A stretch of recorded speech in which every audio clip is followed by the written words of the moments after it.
Hello friends, हमारा आज का टॉपिक है संविधान संशोधन। टॉपिक पर जाने से पहले मैं अपना संक्षिप्त परिचय आपके सामने रखता हूँ। मेरा नाम ज्ञानवीर आर्य है। मैं यूपीएससी सीएपीएफ एग्जामिनेशन 2009 में सिलेक्टेड हूँ। मैंने भारत सरकार के गृह मंत्रालय में विभिन्न पदों पर क्लास 1 ऑफिसर के रूप में कार्य किया है। मैंने 3 बार UPSC civil services interview face किया है। मैंने एमए एमफिल दिल्ली यूनिवर्सिटी से किया है, नेट जेआरएफ फ्रॉम यूजीसी। मुझे 7 साल से अधिक सिविल सर्विसेज अभ्यर्थियों को टीचिंग करने का एक्सपीरियंस है। मेरे subject history optional, polity, geography, environment and ethics for GS रहे हैं। संविधान संशोधन की प्रक्रिया। संविधान संशोधन संविधान के भाग 20 के अनुच्छेद 368 में आता है। संविधान संशोधन में संविधान को संशोधन की शक्ति जो है वो संसद को प्राप्त है। ठीक है, इसके अंतर्गत संविधान संशोधन विधेयक का आरंभ संसद के किसी भी सदन में किया जा सकता है। इस विधेयक को किसी मंत्री, गैर सरकारी सदस्य द्वारा पूरा स्थापित करके ही किया जा सकता है। इसके लिए राष्ट्रपति की पूर्व स्वीकृति की आवश्यकता नहीं है। ये हमें बहुत ज़रूरी याद रखने वाला पॉइंट है कि संविधान संशोधन विधेयक को राष्ट्रपति की पूर्व स्वीकृति की आवश्यकता नहीं है और विधेयक किसी मंत्री या गैर सरकारी सदस्य द्वारा पूरा स्थापित किया जा सकता है और संसद के किसी भी सदन में इसको लाया जा सकता है। इस विधेयक को संसद के दोनों सदनों में अलग अलग पारित करवाना अनिवार्य है। ठीक है, दोनों सदनों के बीच असहमति होने की स्थिति में दोनों सदनों की जो संयुक्त बैठक होती है उसका प्रावधान इस विधेयक के संबंध में नहीं है। मतलब साधारण विधेयक में हम देखते हैं संसद की संयुक्त बैठक हो जाती है, लेकिन इसमें नहीं है। संविधान संशोधन विधेयक में संसद की दोनों सदनों की संयुक्त बैठक का बिल्कुल भी प्रावधान नहीं है। ठीक है, यदि विधेयक संविधान की संघीय ढांचा के संशोधन के मुद्दे पर हो तो इसे आधे से ज़्यादा राज्य के विधानमंडलों से भी सामान्य बहुमत से पारित किया जाना चाहिए और ये बहुमत सदन के उपस्थित सदस्यों का बहुमत होना चाहिए। ठीक है, संशोधन की प्रक्रिया। ये बहुमत सदन के उपस्थित सदस्यों के बीच मतदान से होना चाहिए। दोनों सदनों से पारित होने एवं राज्य विधानमंडलों की संस्तुति के बाद राष्ट्रपति की सहमति के लिए भेजे जाते हैं। राष्ट्रपति विधेयक पर सहमति देंगे।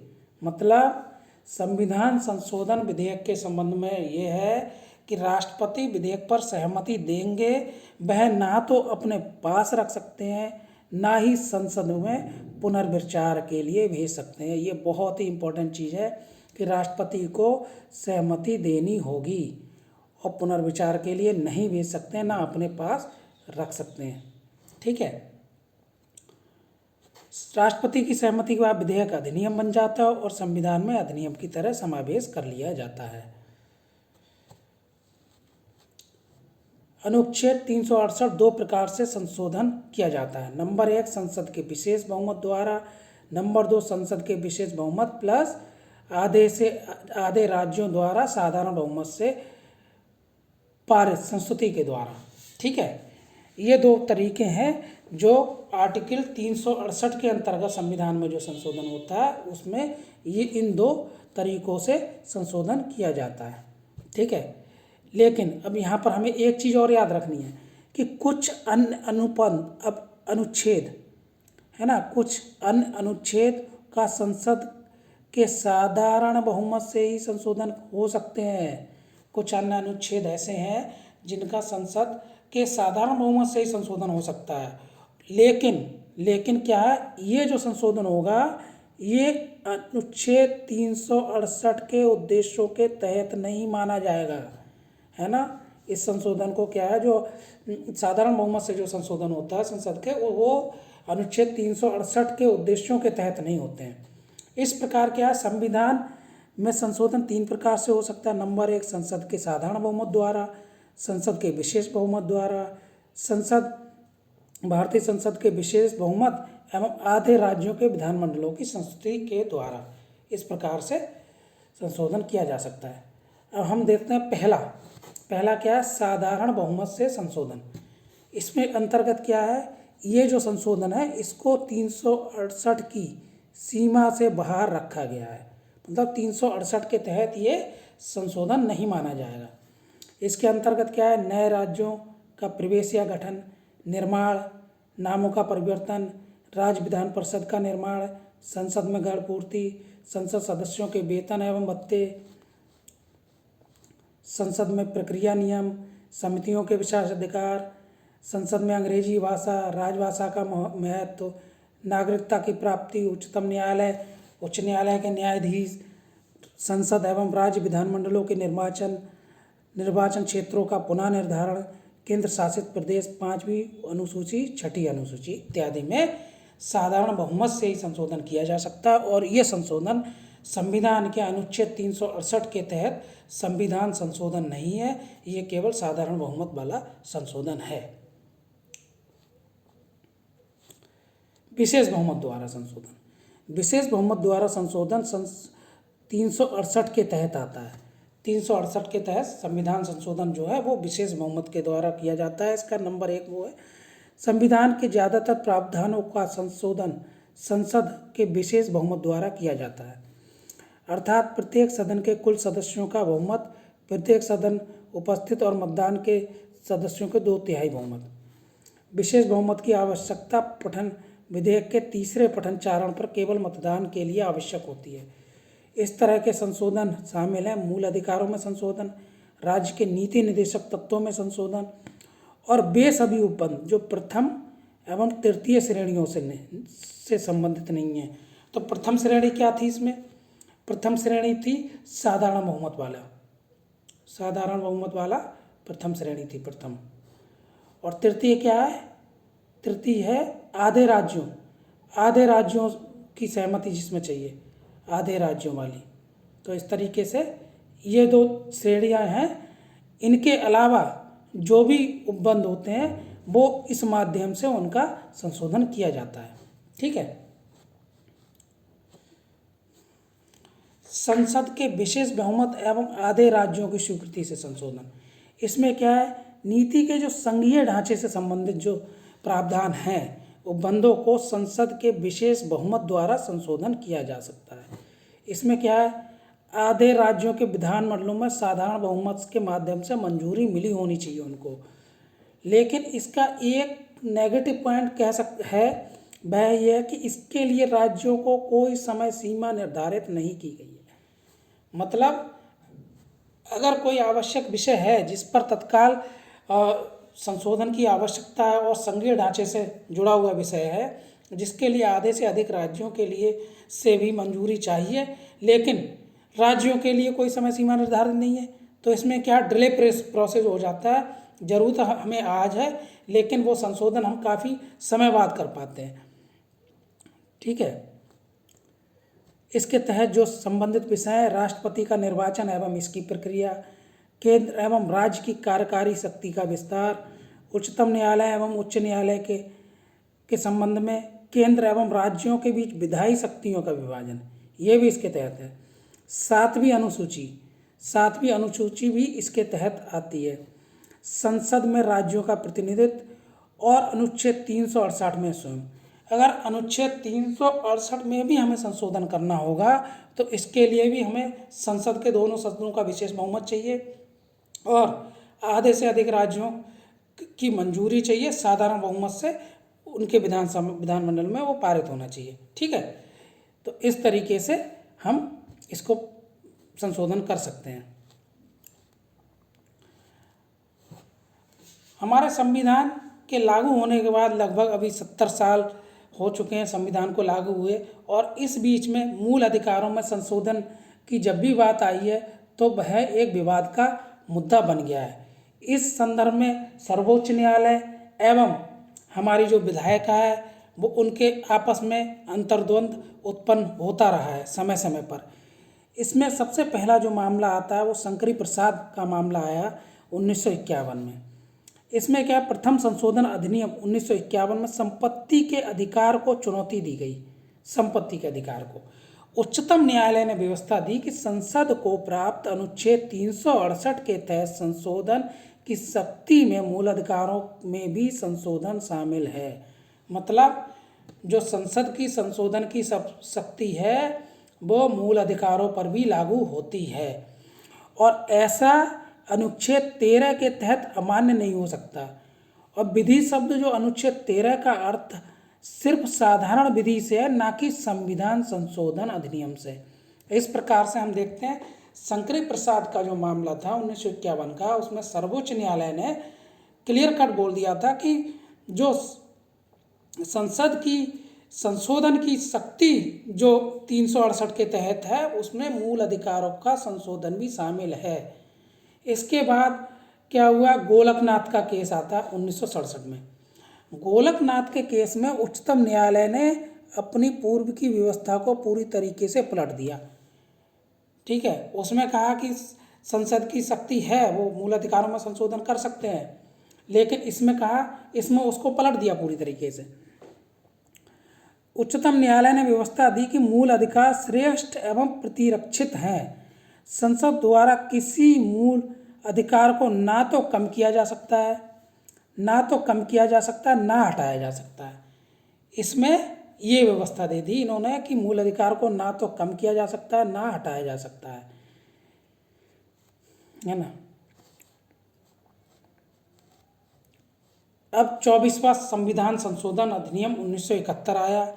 इसमें क्या है, गोलकनाथ का जो मामले में जो फैसला दिया गया था कि गोलकनाथ के मामले में जो फैसला दिया गया था कि मूल अधिकार श्रेष्ठ एवं प्रतिरक्षित हैं, उसके बारे में इन्होंने फिर वो किया, प्रतिक्रिया की। किसने? संसद ने। संसद ने प्रतिक्रिया ये दी कि संसद को अनुच्छेद 368 को मूल अधिकारों को कम करने एवं समाप्त करने का अधिकार है। इन्होंने प्रतिक्रिया दी कि संसद को अनुच्छेद 368 के तहत मूल अधिकारों को कम करने एवं समाप्त दोनों का अधिकार है, और ऐसा अधिनियम अनुच्छेद 13 की अर्थ में विधि नहीं होगा। अर्थात इन्होंने क्या है कि गोलकनाथ मामले के केस की में जो सुनवाई के दौरान जो उन्होंने सर्वोच्च न्यायालय ने बोला था कि संसद इसमें नहीं कर सकती है, लेकिन इन्होंने कहा मूल अधिकारों में को कम करने और समाप्त करने का अधिकार है संसद के पास अनुच्छेद 368 के तहत। इसके बाद आता है केशवानंद भारती का मामला। ये मामला मूल अधिकारों के संबंध में हमारे मील का पत्थर साबित हुआ। इसमें क्या है, उच्चतम न्यायालय ने गोलकनाथ के मामले के फैसले 1967 को पलट दिया। इसमें उच्चतम न्यायालय ने व्यवस्था दी 368 के तहत संसद की निश्चित शक्तियां संविधान के मूल ढांचे को परिवर्तित करने में समर्थ नहीं है। मतलब संविधान के मूल ढांचे से संबंधित जो भी चीज़ें हैं, जो भी व्यवस्था संविधान के अंतर्गत दी गई है, उसमें संशोधन नहीं किया जा सकता है। अर्थात संविधान के मूल ढांचे के हिस्सा बन चुके मूल अधिकारों को संसद ना तो कम कर सकती है ना हटा सकती है। ठीक है, संविधान के मूल ढांचे के हिस्सा बन चुके मूल अधिकारों को ना कम कर सकती है ना हटा सकती है। ये व्यवस्था केशवानंद भारती केस में सर्वोच्च न्यायालय ने दे दी। इसके बाद क्या हुआ, इसके बाद मूल अधिकारों में संशोधन से संबंधित 42वां संशोधन अधिनियम, जिसे कि हम मिनी कॉन्स्टिट्यूशन भी कहते हैं, इसमें क्या इमरजेंसी के टाइम में ये आया था और इसमें संविधान में व्यापक रूप में संशोधन किए गए। इसमें इस संबंध में न्यायपालिका के मूल ढांचे की सिद्धांत पर प्रतिक्रिया दी इन्होंने। जो न्यायपालिका ने केशवानंद भारती केस में मूल ढांचे का सिद्धांत प्रतिपादित किया, उस सिद्धांत के अगेंस्ट में 42वें संशोधन अधिनियम द्वारा प्रतिक्रिया दी गई और इसमें कहा गया कि संसद की संशोधन की शक्तियों की कोई सीमा नहीं है, अतः संसद के पास असीमित संशोधन की शक्तियां हैं। किसी भी संशोधन को मूल अधिकारों से जोड़ने के आधार पर किसी न्यायालय में प्रश्नगत नहीं ठहराया जा सकता। ये और आगे बढ़ गए, इन्होंने कहा कि अगर हम संशोधन कर देते हैं तो उसे मूल अधिकारों से जोड़कर किसी भी न्यायालय में प्रश्नगत नहीं ठहराया जा सकता है। ठीक है, ये व्यवस्था 42वें संशोधन अधिनियम 1976 द्वारा दी गई। इसके बाद में मिनर्वा मिल्स का केस आया। मिनर्वा मिल्स के केस में 42वें संशोधन अधिनियम को उच्चतम न्यायालय द्वारा क्या किया गया, अवैध ठहराया गया। हमें इस चीज़ को याद रखना है कि मिनर्वा मिल्स केस के मामले में उच्चतम न्यायालय ने 42वें संशोधन अधिनियम 1976 को अवैध ठहरा दिया। 42वें संशोधन अधिनियम के तहत मूल ढांचे को न्यायिक समीक्षा से बाहर किया गया था, है ना, उसको इन्होंने न्यायिक समीक्षा से बाहर कर दिया था 42वें संशोधन अधिनियम द्वारा। लेकिन मिनर्वा मिल्स केस में जो केशवानंद भारती केस की जो स्थिति थी, जो तारीख थी, उसके संबंध में इन्होंने कहा कि संवैधानिक संशोधन 24 अप्रैल 1973 के केशवानंद भारती मामले के फैसले की तारीख के बाद प्रभावी होगा। मतलब ये 42वें संशोधन इस फैसले की तारीख के बाद प्रभावी होगा। इसमें जो फैसला दिया गया है वह लागू रहेगा। ठीक है, तो आज के डेट में वर्तमान स्थिति क्या है मूल ढांचे के तहत और अनुच्छेद 368 के तहत संशोधन में संसद की वर्तमान स्थिति आज की डेट में क्या है, इसको हम देखते हैं। यह है कि मूल ढांचे को प्रभावित किए बगैर मूल अधिकारों तहत संविधान के किसी भी भाग में संशोधन कर सकती है संसद। ठीक है, किसी भी भाग में संशोधन किया जा सकता है मूल ढांचे को प्रभावित किए बगैर। ठीक है, मूल ढांचे में उच्चतम न्यायालय द्वारा अनेक फैसले के माध्यम से जोड़े गए विषय हैं। नंबर 1, संविधान की सर्वोच्चता, भारतीय राजनीति की संप्रभु लोकतांत्रिक प्रकृति, संविधान की धर्मनिरपेक्ष छवि, विधायिका कार्यपालिका, संविधान का स्वरूप, राष्ट्र की एकता एवं अखंडता इत्यादि। इसमें कल्याणकारी राज्य की अवधारणा, न्यायिक समीक्षा, व्यक्तिगत स्वतंत्रता, संसदीय प्रणाली, विधि का शासन, मूल अधिकार एवं राज्य के नीति निर्देशक तत्वों के बीच सामंजस्य, समानता का सिद्धांत, स्वतंत्रता एवं निष्पक्ष निर्वाचन, न्यायपालिका की स्वतंत्रता, संविधान संशोधन, न्याय उपलब्धता इत्यादि जो है मूल ढांचे से संबंधित विषय हैं। और अभी भी सर्वोच्च न्यायालय समय समय पर जब भी उसके संज्ञान में ऐसे मामले आते हैं तो मूल ढांचे के से संबंधित जो ये क्षेत्र हैं इनकी व्याख्या करता है और इनमें अगर कोई ऐड होना होता है तो उसको ऐड भी किया जाता है। संविधान संशोधन की प्रक्रिया की आलोचना। संवैधानिक सभा या संवैधानिक परिषद नहीं है संविधान संशोधन के लिए। हिंदुस्तान में क्या, हमारे देश में संवैधानिक सभा या संवैधानिक परिषद नहीं है कोई एकदम जो उसी पर फोकस हो। संविधान के बड़े भाग अकेले संसदीय बहुमत या साधारण बहुमत से संशोधित किया जा सकता है। इसको इन्होंने आलोचना का बिंदु बताया। ये एक आलोचना का बिंदु है। दूसरा क्या है, राज्य विधानमंडलीय प्रक्रिया के तहत संशोधन कर लिए जाते हैं। जिसका सदन में बहुमत है वो जो संशोधन करना चाहता है उसको पास करा लेता है और उसको संविधान संशोधन के तहत लागू कर देता है। तो ये प्रक्रिया एक तरीके से विधानमंडल प्रक्रिया है। ठीक है, केवल विशेष बहुमत के मामले में अतिरिक्त संविधान संशोधन विधेयक को संसद उसी तरह पारित कर सकती है जैसे साधारण बहुमत। मतलब विशेष बहुमत वाले में तब भी थोड़ी मशक्कत करनी पड़ती है, लेकिन संविधान के जो विशेष बहुमत के अलावा जो अनेकों बंद हैं, अनेकों अनुच्छेद हैं, उनमें संसद क्या है, साधारण बहुमत से भी संशोधन कर सकती है। ठीक है, संशोधन की प्रक्रिया के संबंध में व्यवस्था बहुत अपर्याप्त है। इससे क्या है, न्यायपालिका का दखल के अवसर प्राप्त हो रहे हैं।